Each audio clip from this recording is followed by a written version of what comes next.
महारानी जी की जय हो। रानी जी, क्या आपको किसी वस्तु की आवश्यकता है? क्या आप किसी अन्य सेवा की इच्छुक हो?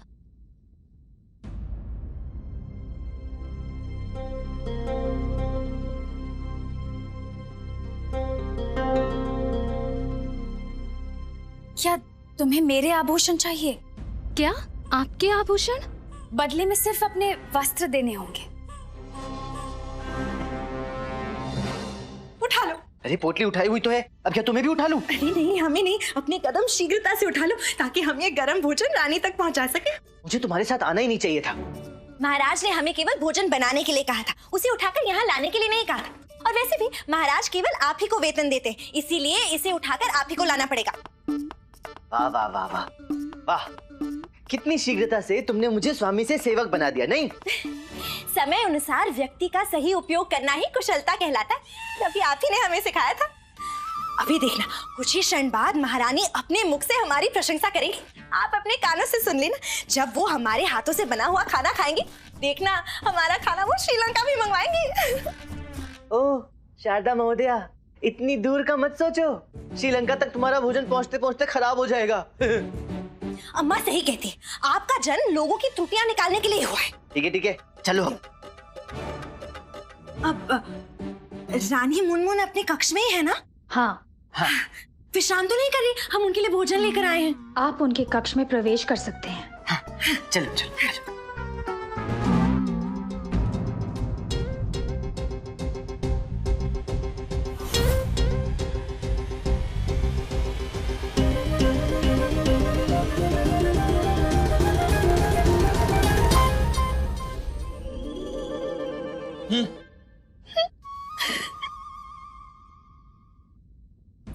रानी जी, रानी मुनमुन जी, कहाँ हैं आप? अब हम शारदा, पंडित रामकृष्ण की पत्नी, आपके लिए भोजन लेकर आए हैं। ये रानी जी कहाँ गए हैं? रानी जी कुछ समय पूर्व ही अपने कक्ष से बाहर गई हैं। अच्छा, रामा, रानी अपने कक्ष से कहीं बाहर चली गई हैं। क्या? हे भगवान, रानी का कक्ष से बाहर जाना उचित नहीं है। महाराज को सूचना देनी होगी। ये क्या सुन रहे हैं हम? इतनी व्यवस्था होने के पश्चात भी महारानी मुनमुन गायब कैसे हो गई? कहाँ जा सकती है वो? महाराज हमने महल का चप्पा चप्पा छान मारा, परंतु महारानी कहीं नहीं मिली। हे भगवान। महाराज की जय हो। महाराज, मैं स्वयं पहरेदारी पे था। एक ही दासी महल के बाहर गई थी, अन्यथा कोई नहीं। परंतु इस समय कोई दासी बाहर क्यों जाएगी? रानी के लिए किस दासी को नियुक्त किया गया था? दासी महोदया, शीघ्रता से इस प्रश्न का सटीक और सत्य उत्तर दें। महाराज, उन्होंने मुझसे दासी के कपड़े मांगे तो मैंने उन्हें दूसरी दासी के कपड़े दिए। उसके बदले में उन्होंने मुझे ये हार दिया। ये आभूषण? महाराज, इस दासी को काल कोठरी में डाल दिया जाए। महाराज, हमें बिना समय गंवाए सर्वप्रथम रानी को ढूंढना चाहिए, क्योंकि इस परिस्थिति में रानी का महल से बाहर रहना हर क्षण एक नई विपदा को आमंत्रण देने जैसा है। दासी आप जाएं। उचित कह रहे आप पंडित रामकृष्ण, हमें शीघ्र ही। महाराज की जय हो। महाराज, राजा धर्मपाल वापस महल पधारे हैं और अपनी रानी से भेंट करने के इच्छुक हैं।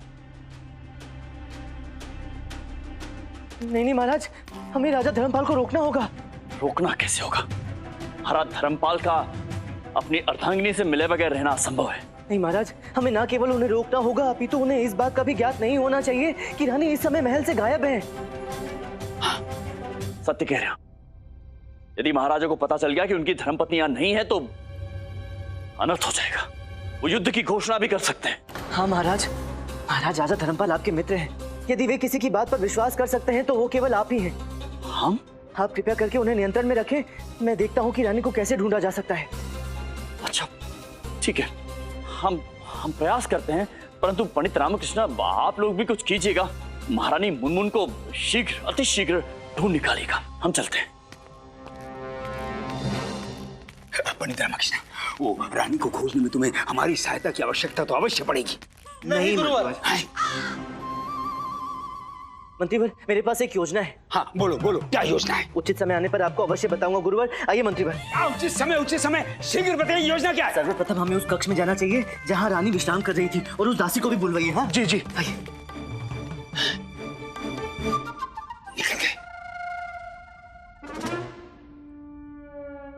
ये पंडित रामाकृष्णा की योजना क्या है? धनी मनी को तो सब ज्ञात है गुरुजी। हाँ तो बताओ, शीघ्र बताओ। यही गुरुजी, सदैव की भांति आपको हमेशा नीचा दिखाना और प्रशंसा पुरस्कार प्राप्त करना। पंडित रामाकृष्णा, तुम भूल रहे हो, जो हमसे चतुराई करता है उसे अधिक मूल्य चुकाना पड़ता है। अब देखना, हम तुम्हारी योजना में सम्मिलित भी हो जाएंगे और किसी को भनक तक नहीं लगेगी। और इस बार शेर का सेहरा हमारे सर पर बंधेगा।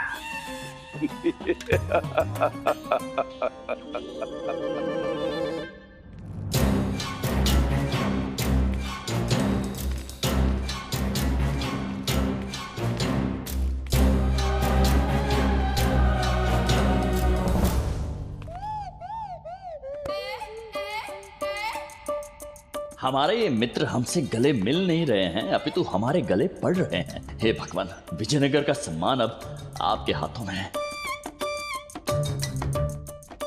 मित्र, कितने प्रसन्न हैं हम आपको देखकर कि जितने समय में कोई एक साधारण व्यक्ति तिरुपति पहुंच भी नहीं सकता है, उतने समय में आप वहां जाकर पुनः वापस लौट भी आए। महाराज कृष्ण देवराय, अब तिरुपति पहुंचा ही नहीं। क्यों, क्या हुआ? गलत दिशा में चले गए? नहीं। तो फिर लौट क्यों आए? जैसे ही हमें चित्तूर पहुंचा, रास्ता भटक गए? नहीं महाराज, एक देख कर सुनना हो गया, बहुत जोर से आया। क्या तूफान?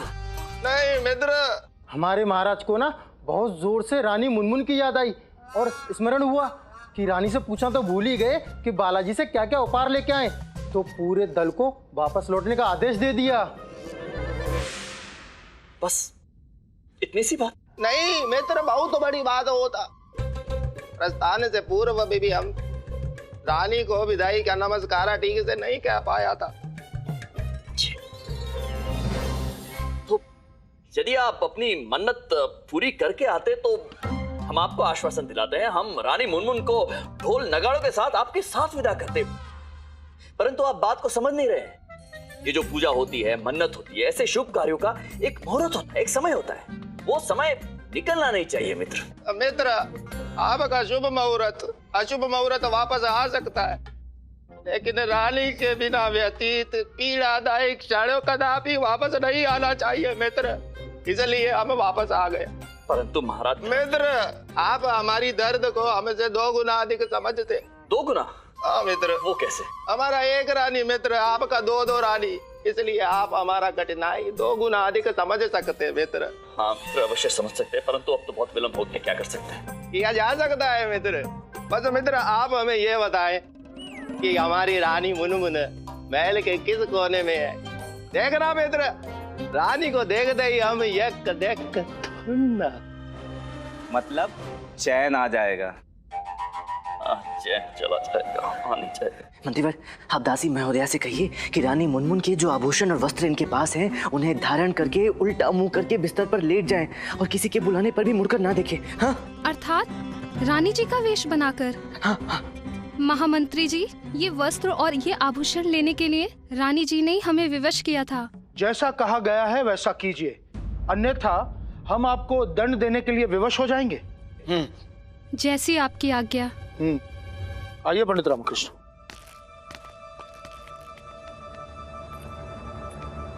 दासी रुको।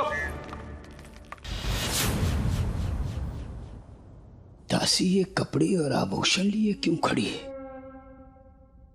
दासी, ये सब क्या है?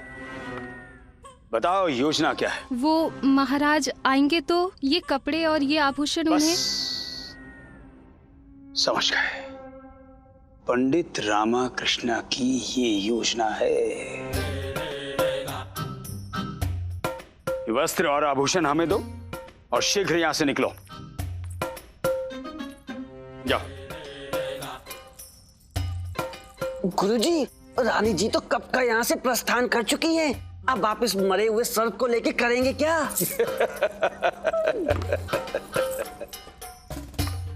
मूर्खो, ये गायब हुई रानी की अंतिम निशानी। हम उन्हें कहेंगे कि रानी तो घूमने गई है, और राजा धर्मपाल इन वस्त्रों और आभूषण को रानी की याद समझकर अपने हृदय से लगा लेंगे।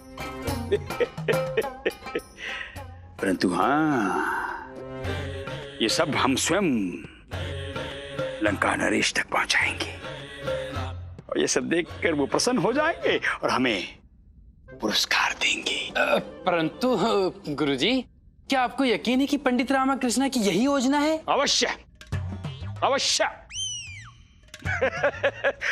वो कहावत है ना कि कभी कभी भागते भूत की लंगोट भी काम आ जाती है। वो तो ठीक है गुरुजी, किंतु इतना ध्यान रहे कि कहीं इस चक्कर में आपकी स्वयं की भी लंगोट सुरक्षित ना रहे। बुला रहे। सही कहा ना गुरुजी मैंने।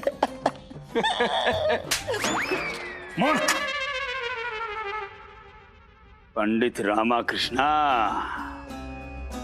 अब देखिए आगे क्या होता है।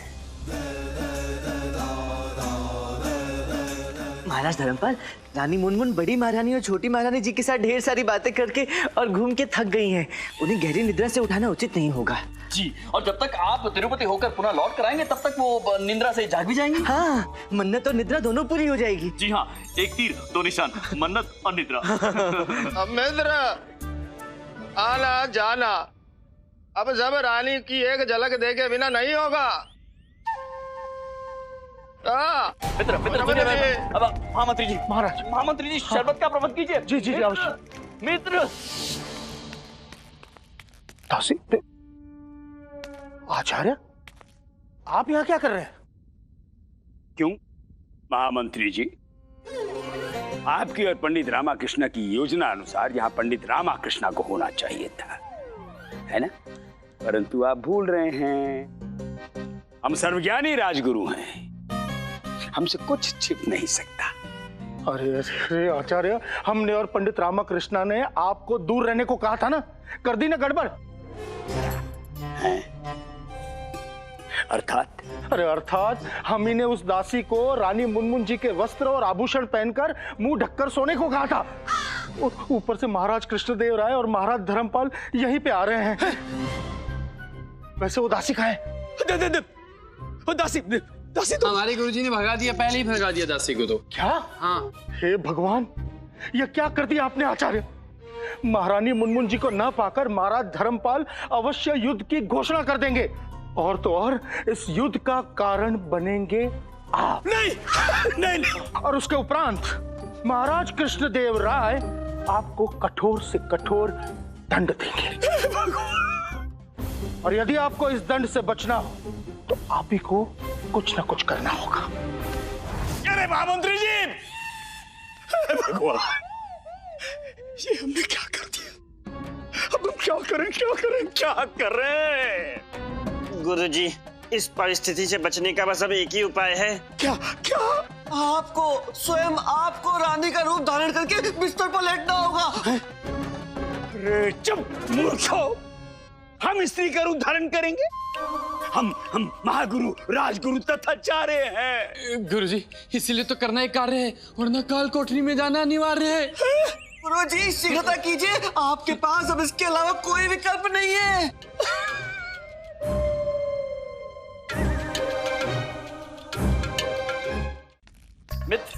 मित्र, महाराज धर्मपाल की जय हो। महाराज, शरबत आपके लिए। शरबत? अरे ग्रहण कीजिए महाराज।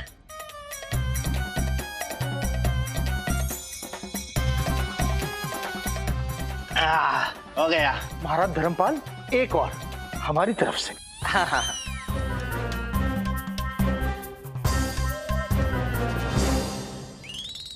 महाराज, हम अभी आते हैं।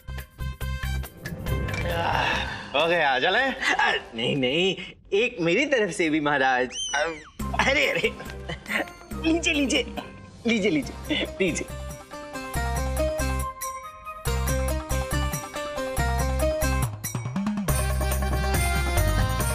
हो गया, चले अब। नहीं नहीं नहीं नहीं, आपने महामंत्री की बात सुनी, आपने पंडित रामकृष्ण की बात सुनी, अब आपको हमारी बात भी सुननी पड़ेगी। मित्र एक हमारी तरफ से स्नेह बढ़ेगा मित्र। पीछे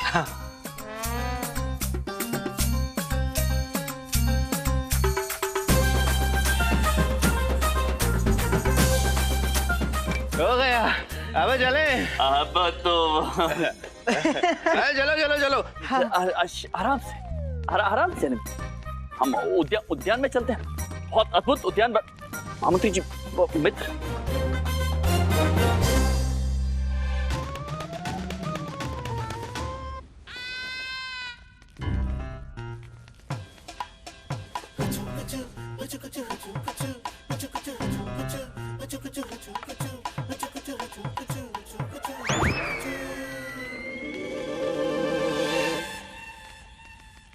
देखा मित्र आपने, रानी मुनमुन कितनी शांत निद्रा में सो रही है।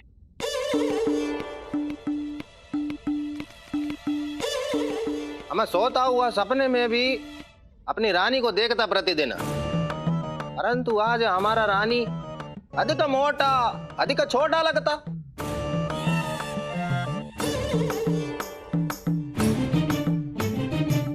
हाँ, आपने बिल्कुल सत्य कहा महाराज। वो क्या है कि हमारे विजयनगर का जलवायु और भोजन स्वास्थ्य के लिए बहुत हितकारी है ना मंत्री भाई? अवश्य अवश्य। कुछ ही समय में किसी का भी स्वास्थ्य बढ़ जाता है, इसलिए छोटा दिखने लगता है। वाह, हमारा रानी के हेतु जो अच्छा वो दुनिया में सबसे अच्छा होता। हाँ। मित्र धर्मपाल, अब तो आपने आपकी महारानी मुनमुन को देख लिया है, अब आपको शीघ्र अतिशीघ्र तिरुपति के लिए रवाना हो जाना चाहिए। मित्र, हम तिरुपति अवश्य जाता, परंतु पहले अपना पत्नी व्रता धर्म निभाता। बस एक बार रानी को अपने गले लगा लेता तो चैन आता। रुके महाराज, क्या है कि महारानी गहरी निद्रा में है, उनकी नींद टूट जाएगी। सत्य कहा रामा, परंतु माथे पे एक चुम्बन तो हो सकता।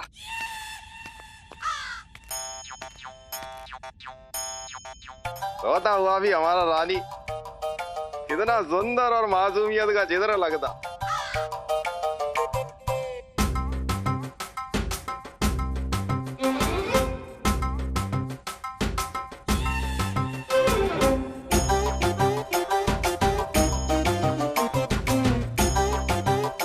रामा, हम रानी के सर पे हाथ फेरा तो हमको ऐसा लगा जैसे उनके सर पे बाल नहीं।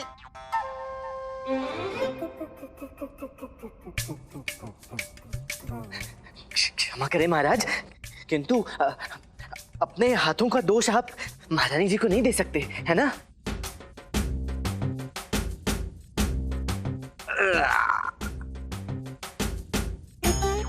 पंडित राम, आप ठीक बोल था, हमारा ही हाथ में खराबी है,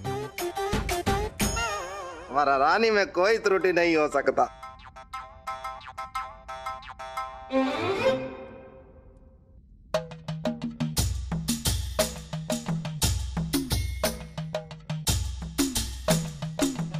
शीघ्र कुछ कीजिए पंडित रामकृष्ण जी, अन्यथा आज तो हमारे गुरु जी का धर्म भ्रष्ट होके ही रहेगा।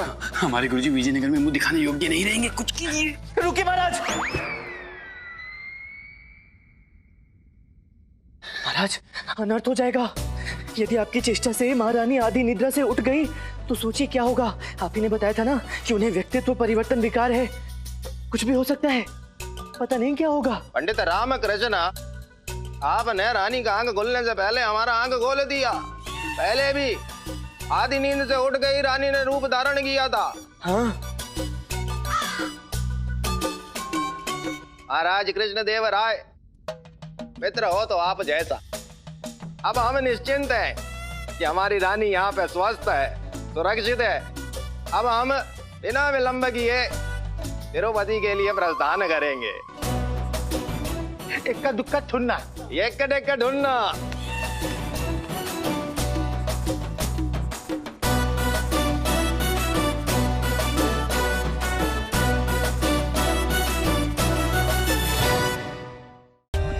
For more updates, subscribe to our channel, Click the show links and enjoy watching the videos.